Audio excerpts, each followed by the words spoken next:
the arc of the witches in Wicked. We've only seen in the movie the first part, right? Which is two women, a white witch, a green, but presenting, filling in as a black woman witch, and their allyship and their friendship.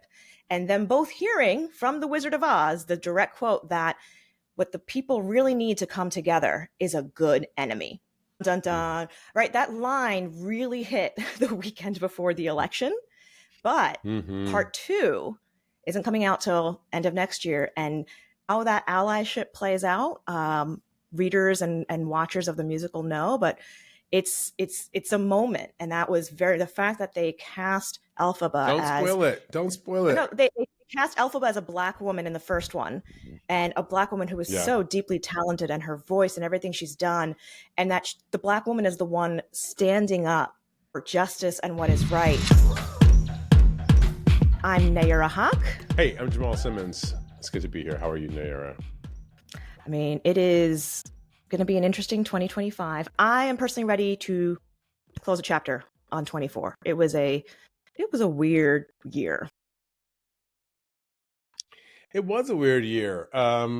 Obviously, it didn't turn out, electorally as many of us thought. It also,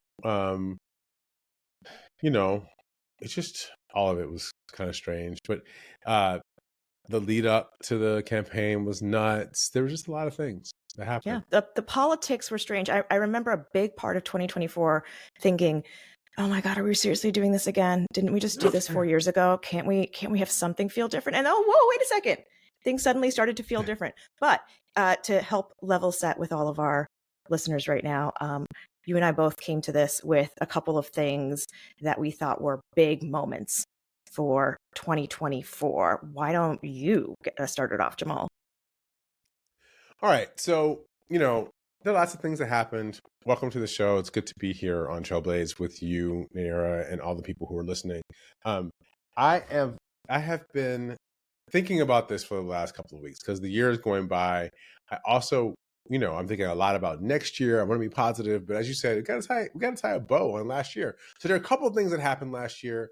I'll just give you my first one, and it's going to be a political one. It starts with the privilege of Donald Trump. Donald Trump got convicted of a felony. Donald Trump got found liable for sexual assault. Donald Trump had a business that was almost put in receivership in New York because of fraudulent issues. And Donald Trump was still able to, one, run for president, credibly, and then two, get elected. I just imagine still if a Barack Obama, a Kamala Harris, an Elizabeth Warren. I mean, you name the person. And Jamal Simmons or a Nayyera Hawk. What do you mean? Exactly. You name them and imagine if they got a speeding ticket in the middle of the campaign. I can remember, look, it's just ridiculous. So anyway, that kind of privilege, people, I know not every white person is privileged. I don't want to say that they are in their day-to-day lives, but Donald Trump, for sure, benefited from the kind of benefit of the doubt that not a single person of color is entitled to in this country, according to the way we work. Let's add on to that the Elon Musk of it all. The idea of being one of the richest men in the world, and that doesn't suffice. And after taking over a social media platform that reaches millions, that is what gives you a direct line to the president and being able to do and whatever you want to say or do about policy, and you're unelected. So that's part of this cadre of privileged people that now get to rule over the rest of us. Because I don't think it's going to be terribly democratic. It's going to be them ruling over America. Yeah, but I know this isn't the topic of the moment, but I got to tell you, it is something about the fact that the kind of the cultural angst people, the people who are mad about brown people taking over the country, the people who don't want to have any immigration at all, are in a war with the billionaires and the millionaires who are saying, like, let's have more immigration so that we can build up our companies and make ourselves richer. And I gotta tell you, I'm not necessarily against H-1B visas and visas for people who go to school here, because I know we're in a global competition. Competition is on for talent around the world. I'm just saying, let's invest some talent and some money in everybody in the country so that we can have our domestic audience, our domestic population be able to fulfill the jobs they're going to take. But just as a spectator, I'm with Joy Reid. I just want to sit here and eat my popcorn and watch the whole thing take place because it's pretty amazing to watch the Civil War take place. So the one was the privilege. Two is, I mean, let's continue on this immigration theme because, whoa, did that just take all sorts of twists and turns this last year? I mean, this was not Reagan leaving the White House in his last speech talking about how immigrants are vital for the economy and this is the beacon of hope to the world that the United States present. I mean, this is not how Americans talk about immigration anymore. In fact, Reagan had the highest number of refugees. It's declined steadily since his era, and he was the last time the United States has managed to reform immigration in any meaningful way. So leave that benchmark there and roll forward to the idea that legal migrants to the US, in this case, the Haitians, who were welcomed into Ohio towns because they were considered hardworking and once again, willing to do jobs that other Americans were not. We're up there on a debate stage and the president of the United States is talking about how these people who are migrants eat pets, cats, and dogs. And now fast forward a couple of months later, and that same party is having a fight about high-skilled immigration, which is fuels Silicon Valley and the visas that are needed for that. And one of the leaders of Doge decided that he wanted to insult Americans and their culture. I'm like, wow, I don't understand what message you guys are trying to sell here to the American public, but for a brown immigrant 30-something-year-old millionaire to be insulting the rest of American culture by saying that migrants from South Asia tend to work harder and they're smarter. I'm like, did you get stuffed into a locker a few times in high school? Were there just like one too many swirlies that happened that you really do just think that you made it in America because of yourself and your immigrant work ethic? I mean, I just thought, as somebody who is the child of my immigrants myself and heard so many of these messages, I just think it's hilarious that they haven't even started their government yet. And they're already fighting with each other about what it means to be an American and what immigration should look like. It was so Mitt Romney, 47%. It was so corporations are people too. It was so disconnected from where everybody else is and the way that they started talking about Americans being mediocre. Mediocre. I just think that I don't know. I think that it's a moment that tells us something about what's coming. But I've been reading a lot about the 1800s because I feel like there are a lot of corollaries to where we are now and what happened in the past. And I was just reading about the presidential election of 1876, right? That's the one that we all learned in social studies or history in college about the Hayes-Tilden Compromise, right? Rutherford B. Hayes runs for president in 1876. He's the Republican, which at the time Republicans were the good guys. And then Hayes-Tilden is the Democrat. Democrats were the party of the Confederacy. The Tilden people wanted to end Reconstruction. They wanted to get U.S. troops out of the South. They wanted Reconstruction to be over. The Hayes people were the Republicans. They still were saying like they still wanted to see what was going to happen with Reconstruction. So there's a contested election. We all see this contested election. Maybe there was some chicanery happening in different states, Louisiana, Mississippi, who was, what was going to happen and what happened with the election boards. So they struck this deal. They struck this deal between the Democrats and Republicans. Ultimately, and they also didn't know at the time how to resolve this. There was like a one electoral count difference in the vote, and they didn't know how to resolve this. And so they put this deal together where Rutherford B. Hayes, the Republican, would get to be president, but he would adopt the platform of Tilden, the Democrat, in order to take the office, which meant Reconstruction would be over. So basically, the Republicans traded the well-being of the freedmen, the formerly enslaved people of the South. They traded their political future for, they traded the actual future, the legal future of these Black people for their political power. So even though the Republicans won, they still adopted the Democratic platform. So at the end of the day, to me, this is a lot. To me, it feels like what happened with immigration. It was as if everybody in the country, because the truth is politics are a reflection of the society. And the truth is what happened in the 1876 is that white people were over dealing with Reconstruction. They were over the Civil War. They were tired of fighting about it. They just wanted it all to be over, which allowed the politicians to cut this kind of a deal. And I feel like that's where we are with immigration. So many people are just angsty about what's happening with the economy. Immigration is the foil. And I think, they really pushed to have immigration be this issue that even Democrats had to have a tougher line on the border this year than they probably would have had before. The difference this year is we all thought we were going to have this sort of wrestled out election. It didn't turn out we didn't have a wrestled out election. It turns out Tilden, the Confederates, just won outright. And so they got to do whatever the heck they want to do, and we're going to all have to live with the consequences. So to underscore the point, right, of that presidential election and this one, that idea that a party, in order to win or trying to win, was just willing to swap away its policies. Like, great, we don't care about this policy anymore. We just need to win.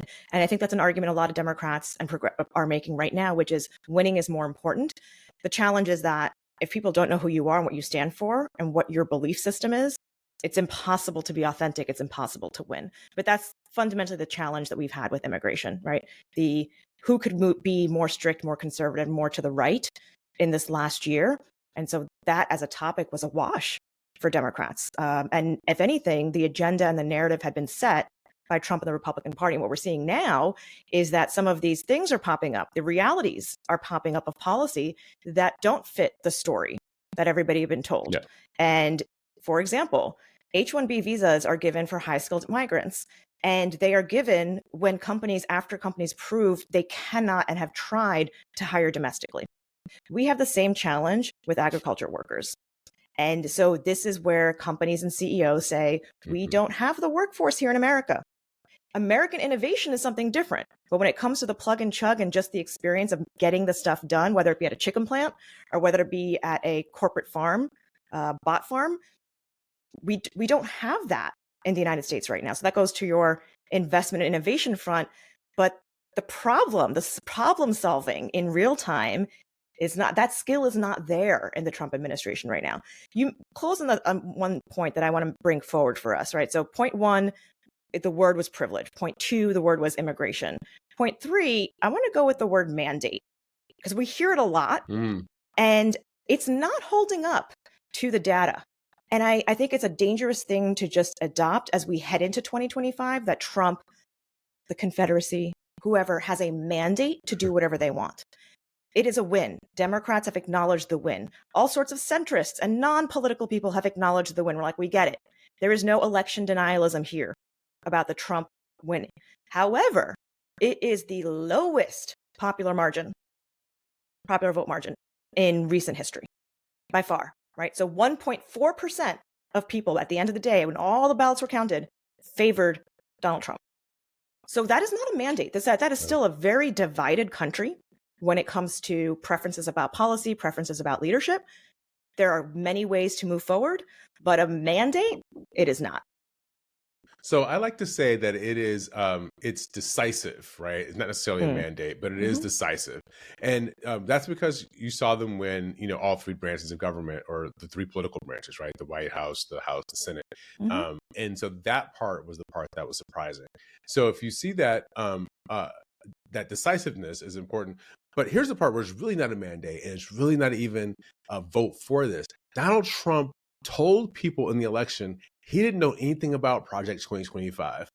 He told people that he wasn't going to hire those people. He didn't believe in it. He didn't know anything about it. And now what we're seeing is they are implementing Project 2025. They are hiring the people who wrote Project 2025. So there really is no decision, no vote that it probably existed that was for Project 2025 when the candidate running said he wasn't for it. That goes to that broader idea of don't go with what people are telling you, people in power right now are telling you in this moment so that they can save themselves. RFK Jr., any of the nominees are going to say things to senators in the moment. Look at what they have done and what they have consistently said over time. Right. Yeah, so in the moment, Trump denied Project 2025 because it served his political future. The reality was 140 of his own former staffers were there. Those are the people who developed it, who are now getting appointed, who are now coming into government. I mean, it was a blueprint, and it was a very effective blueprint. So they have told us, we know this. The idea that sitting here now today, like, oh, this person now disavows everything that they ever said they were going to do. Okay, I believe that, is, if you're a senator, that is political malpractice, and you're doing that just to save your own political skin. For the rest of us, that's the fool me twice, right? Shame on us if we Right. don't recognize what we have in front of us. So then I will throw into that a fourth word, Well, then, wait. which Can is, I do my outrage? Because you yeah, got to get all yours out before I get another one. I did. One I did more? get my outrage out. I did. I know. Because you're outraged. You're outraged. It's outrageous. It's easy to be outraged by the outrage. I'm resigned right now. The outrage was like a month ago. Now I'm like, all right, let's be frank about what we're dealing with. Right. Okay. All right. So here's mine, because this one's for the Democrats. There are these people, I'm sure many of them are friends of mine, who are still trying to make the argument that what happened at that debate between Joe Biden and Donald Trump last summer was not that big of a deal, should not have been decisive, and maybe Joe Biden should have stayed in the race going into the fall as the candidate for president. And I just have to say, I love you guys. I love Joe Biden. I love the fact that he won. I love the fact that I got to work in his White House. He should not have been the candidate for president going into the fall. We all can see it right now. God love him, again, he's barely being president right now. Like, barely. His name's on the door. Where is he? We don't see him. He's not out. So I just think we have to, we got to accept the right thing happened, which was the country saw where he really was with his age, and that was appropriate. And nothing's wrong with the fact that he's an older guy and he needs to slow it down. That is nature. Country saw it, and we all saw it, and maybe Kamala Harris couldn't pull it all off in 100 days. But I got to tell you, I think that Senator Ruben Gallego is thankful that Kamala Harris on that ballot and not Joe Biden. I don't know if he would have survived the vote that would have happened if, Joe Biden must have still had been on the ballot last I think there are so many abortion rights activists at the states who worked hard to get ballot measures passed to protect abortion in state constitutions, Maryland being one of them, elsewhere, that are also thankful that there was a stronger, more vocal, more present Democrat at the top of the ticket. Because while it didn't win for Kamala in some of these states, the issue set definitely won, and that is a deeply progressive issue set. I was one of the earlier folks who said it would be a good idea for this entire generation, the gerontocracy is the official term when a country is run by the aging, not elders, but the aging, and grandpa showing us how to retire and what wonder retirement can bring later in life. And this next phase is great. But to call people in their 40s who have mortgages and children too young to lead is a big problem. And that's across our political system right now. So I'm done with the gerontocracy. And indeed, did not see this election playing out this way at all. But Biden had promised when he ran for office, and I think we underestimate how many people, including myself, believe that promise in casting their votes prior to the previous election, that he would pass the torch to another generation. And that did not happen within the Democratic Party. It just didn't. The thesis of the entire election was that Joe Biden was competent and Donald Trump was chaos, and he wasn't going to work, and it would be a disaster.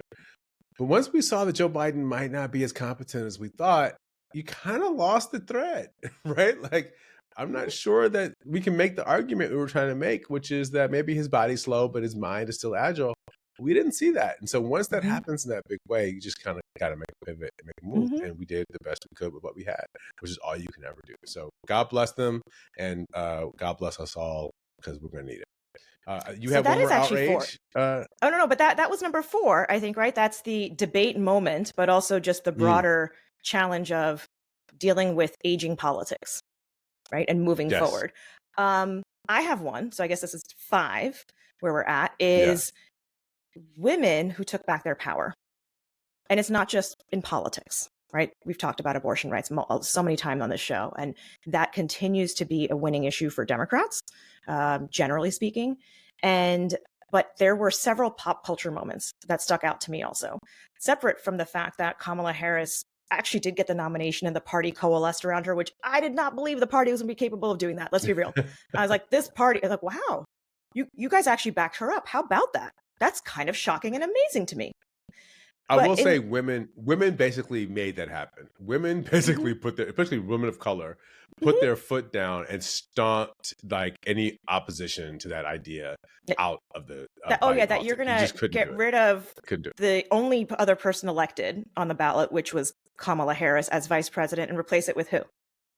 Right, seriously, like with who? Some other white man? Like that was not going to work. So I was intellectually and spiritually, whatever, really surprised and also welcoming of them. Like, oh, okay, look, people can take big swings and coalesce around that. But in the pop culture side, I think this reflected throughout the year.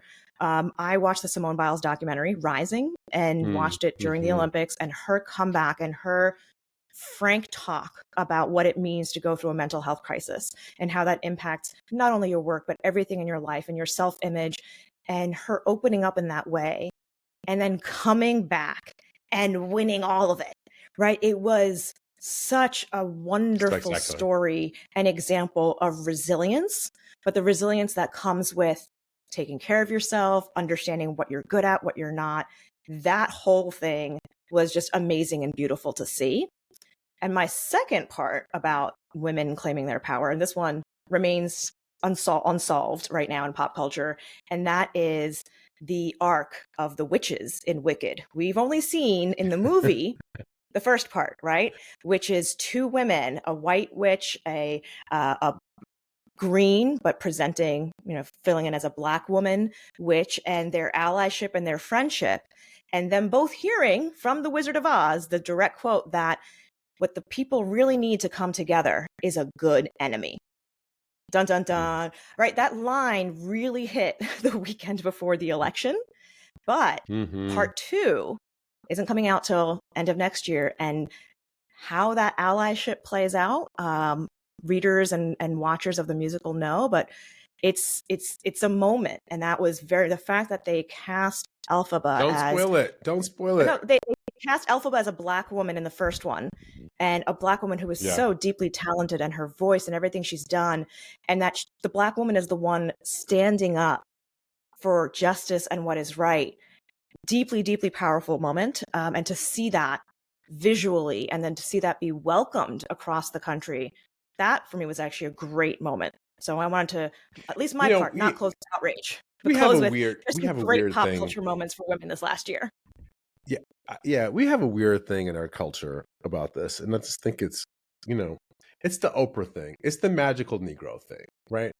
We actually don't mind having we don't mind having like a strong black woman or like a mystical black man, the Bagger Vance, of Will Smith, the mammy, who's gonna come, the mammy trope, who's gonna come and like rectify the situation or teach us all the right way, or be the moral upstanding person that calls everybody out to be better humans and better people. Like this is like a thing that we do in our kind of culture thing.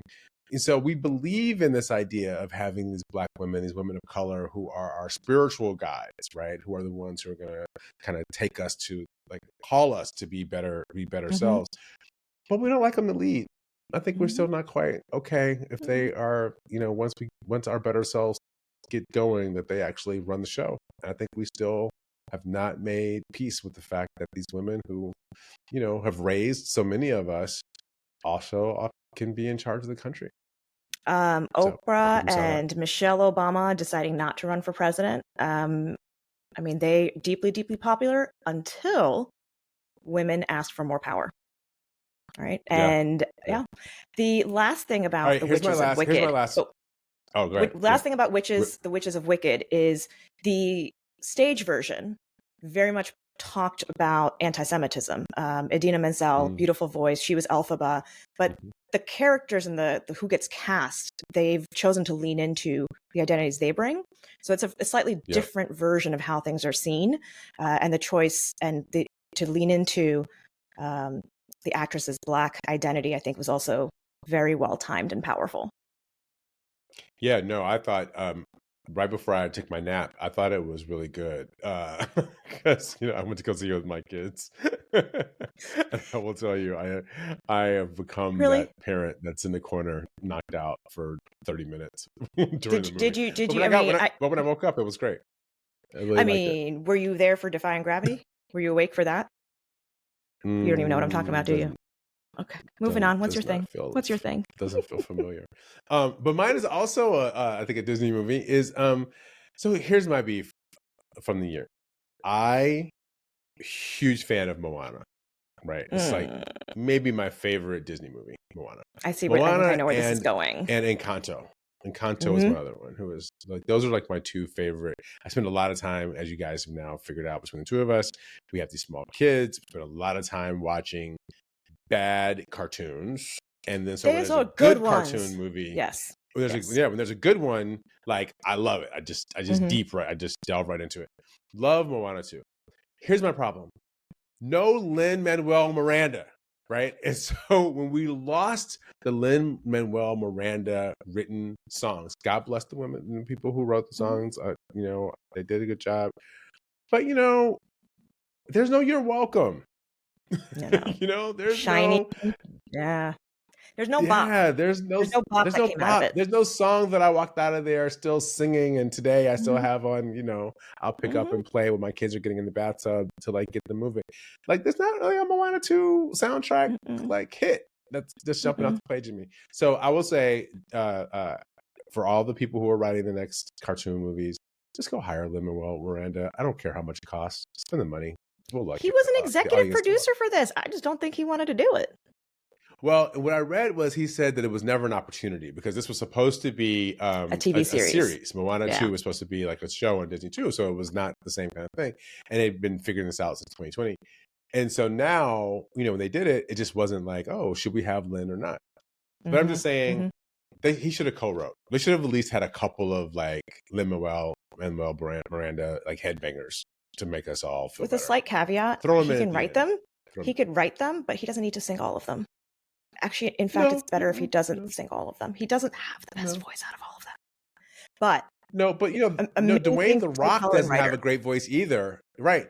The Rock doesn't have a great voice, but he sang that song as Maui, right? And we all kind of went along with it because it was written so well and the song was so wonderful. So, that's what I got So for you out of my Disney song. We need a better Disney bops. This clearly doesn't seem to have affected how Moana 2 has done in the box office. It continues to make money. I but loved it. It was a good movie. Parents need another Disney bop for 2025. So give us something so we can move past Frozen and Moana 1.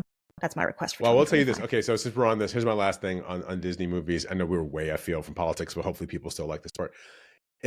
Is in Encanto. So Encanto is just like the great movie. There's the whole thing about Bruno.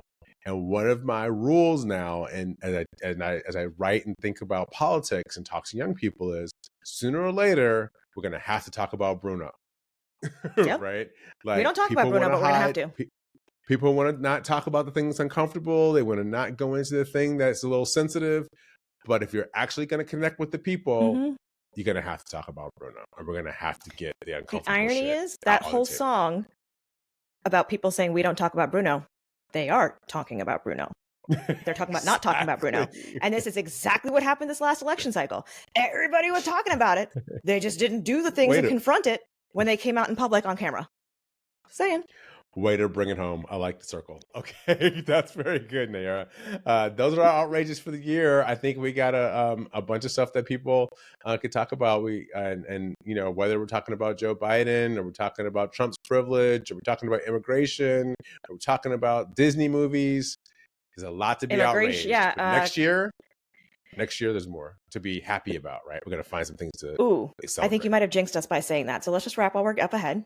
Next year is going to be different, and we're going to turn the page at midnight tonight. Folks, make sure that you sign, log in, whatever, register. No, that's not the word. What is the word? Subscribe. That's the word. Subscribe to our podcast. Just subscribe. Give us a nice comment or two. Share, and subscribe. That's what we want you to do right here on Trailblaze. Good night, y'all.